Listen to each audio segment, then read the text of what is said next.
Hello, this is Spencer Lindquist with the Federalist, and today we are here in Washington, D.C. at a Free Britney protest that has broken out in response to the conservatorship of Britney Spears. Why are you out here today? What is it that brought you out? Britney Spears, of course.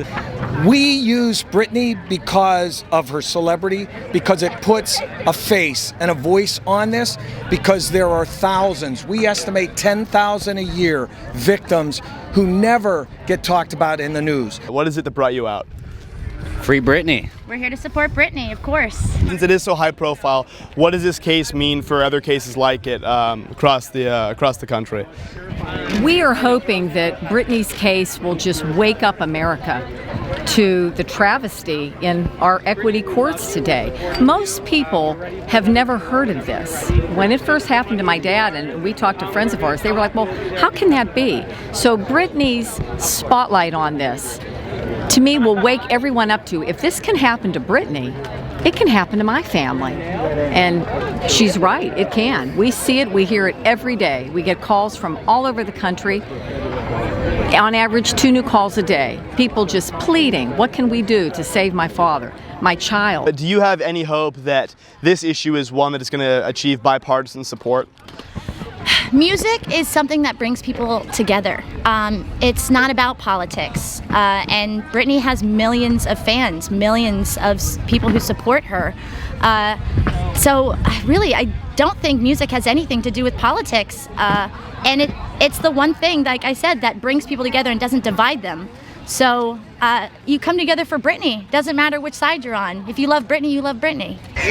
Conservatorship and guardianship is supposed to be used as the very last resort to protect a vulnerable person. That's a person who can't speak, a person who can't defend themselves in any way. Britney hasn't been in that situation in the last 13 years. This issue is very multifaceted, but one of the issues has been that she has an IUD that she wants to have removed. She wants to be able to have another child, and of course this certain situation is prohibiting that from happening right now. Do you have any comment on that specific dynamic of this situation? I mean, that just goes to show how severe the situation is. That's an ultimate human rights violation. Once your family member, your loved one has been targeted, it's almost impossible to get them out. So specifically when it comes to legislation or policy, is there a specific change that you would like to see happen?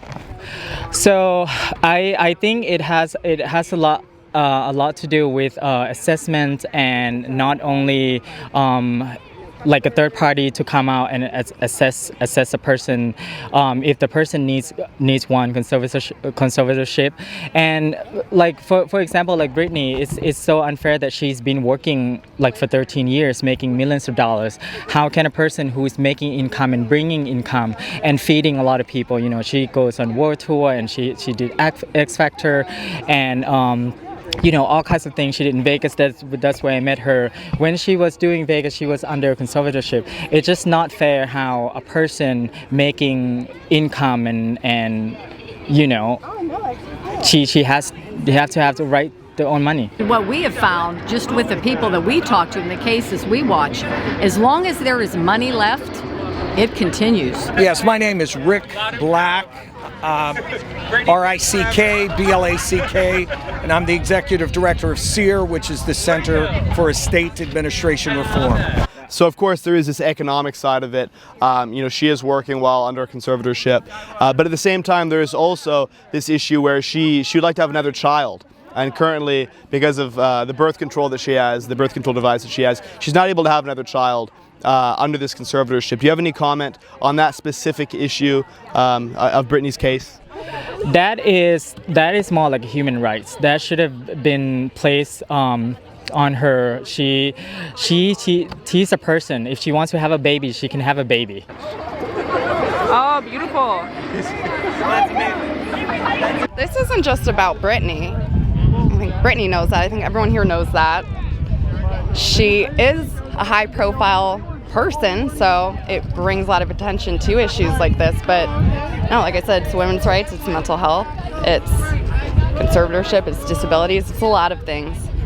Yeah, I think that I was heartened to see that there's politicians on both sides of the aisle that in the Senate seem to want to get involved, and it seems like there might be real change coming. You can't imagine when you have a loved one that you know is vulnerable and is being exploited by very well-dressed and wealthy people, attorneys, who a court is completely biased to support.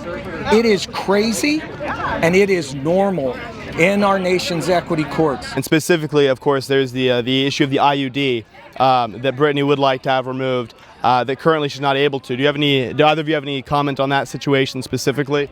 I mean, it's definitely screwed. I don't know. I can't curse, right? So it's definitely screwed up, you know.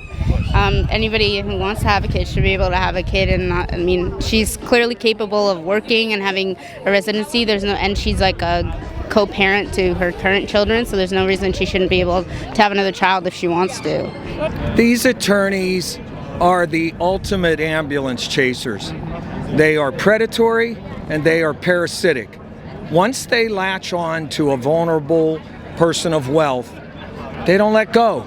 And the judges routinely allow it because they think their job is to entertain other attorneys versus protecting the public. Well, first, I think it's crazy that she's not able to hire her own lawyer.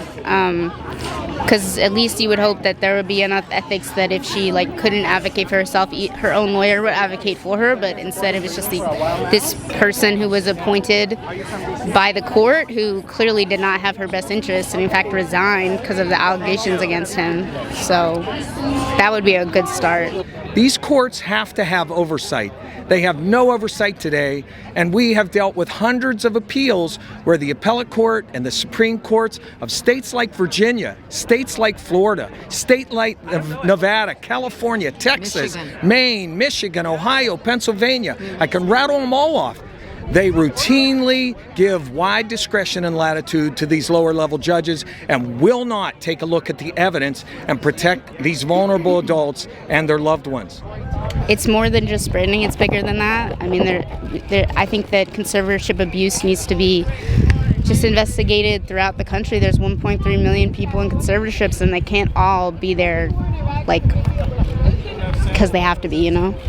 Not to mention, if somebody's in a conservatorship, there's no reason they should be working every day and supporting the people who are, in charge of the conservatorship. I feel like that proves right there that she's mentally sound if she's capable of working every day, or if she's not capable of working every day, then they are forcing her. Either way, it's kind of messed up. This is a scourge in a nation that needs to stop. And we hope, with our work on Capitol Hill, that the federal government, our Congress, is going to take action to finally put some accountability at the state level and in the states on this topic.